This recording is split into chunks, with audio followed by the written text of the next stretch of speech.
दिन जब वो नहा रही थी तो एक कमल का फूल आता हुआ उनको दिखाई दिया। उस कमल के फूल को देख के भयभीत हो गए, डर गए। है तो ये पुष्प, लेकिन इसमें अनंत कोटान प्रकाश कैसे सोने की तरह दलदल चमक रहा था। धीरे धीरे धीरे धीरे पानी के बहाव से उनके करीब आ गया। जब तक सूर्य की किरणें निकल चुकी थी, सूर्य की किरणें उस पुष्प पे पड़ी तो कमल का फूल धीरे धीरे खिल गया। खिलते ही जब उन्होंने देखा, एक छोटी सी कन्या नेत्र बंद किए हुए उसमें बैठी हुई थी। तब उन्होंने कीर्ति जी से कहा, आप रोज आराधना करती हो यमुना जी से कि मुझे पुत्री चाहिए, कन्या चाहिए। ये लो कन्या। वो कौन थी? श्री राधा रानी थी। उनके दोनों नेत्र बंद थे। सब जगह ये कहलवा दिया कि हमारे यहाँ कन्या का जन्म हुआ है, लेकिन ये किसी को नहीं बताया कि उनके दोनों नेत्र बंद हैं। जब 11.5 महीने के बाद कृष्ण भगवान का जन्म मथुरा में हुआ तो कंस के भय के मारे रातों रात वासुदेव नंद बाबा के यहाँ गोकुल ले आए।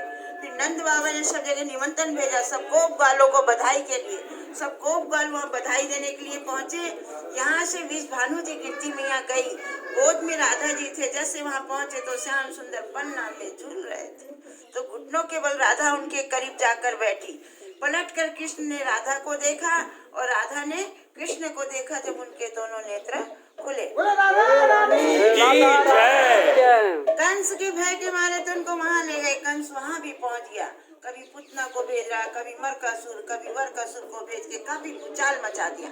नंद बाबा बड़े दुखी हो गए। नंद बाबा के पास 9 लाख गायें थी और विष भानु के पास 11 लाख गायें थी। यानी ब्रज के सबसे बड़े राजा यही थे। जब कोई भी कार्य होता तो इनसे ही परामर्श लेते थे। सबको बार इकट्ठा होकर इनके पास आए, बोले बताओ क्या किया जाए। कंस बड़ा दुखी कर रखा, हैरान कर रखा है, इससे अच्छा कहीं दूसरी ओर चले जाना ठीक है। तो नंद बाबा सबको लेके उस जंगल के पहाड़ पे जाके बस गए। उसका नाम नंदगांव हो गया।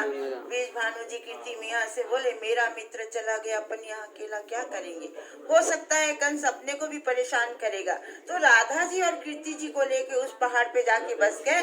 उसका नाम विष भानु के नाम से बरसाना पड़ा। बड़ा पुष्ट पहाड़ है, वो भी ब्रह्मा जी का वरदान है उस पहाड़ को कि कोई भी राक्षस प्रगति का वहाँ नहीं पहुँच पाएगा।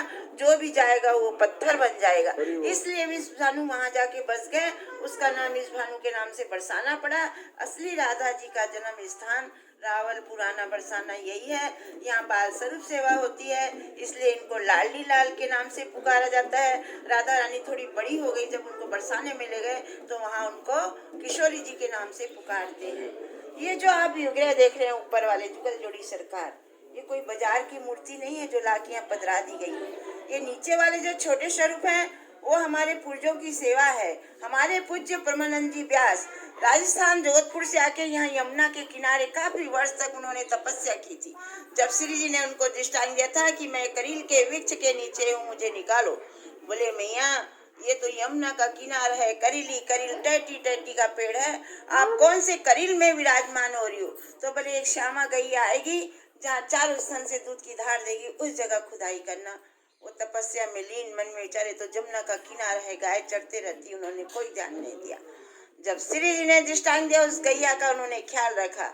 जब वो श्यामा गैया आके वहाँ गर्भगृह के पास खड़ी होती है, वो जो पीला गोल्डन कलर दिख रहा है ना आपको, वो गर्भगृह है जहाँ से राधा रानी कमल के फूल में प्रकट हुई थी। उसी जगह वो गैया खड़ी होती है और चारों स्तन से दूध की धार देके जब वो पलट के जाती है, जब उठ के परमानंद जी व्यास ने जगह खुदाई की तो ये ऊपर वाले दोनों विग्रह उसी करील के पेड़ से दूध ही दूध में शम प्रकट है। इस विग्रह की स्थापना कर दी गई, बड़ा मंदिर बनाया गया।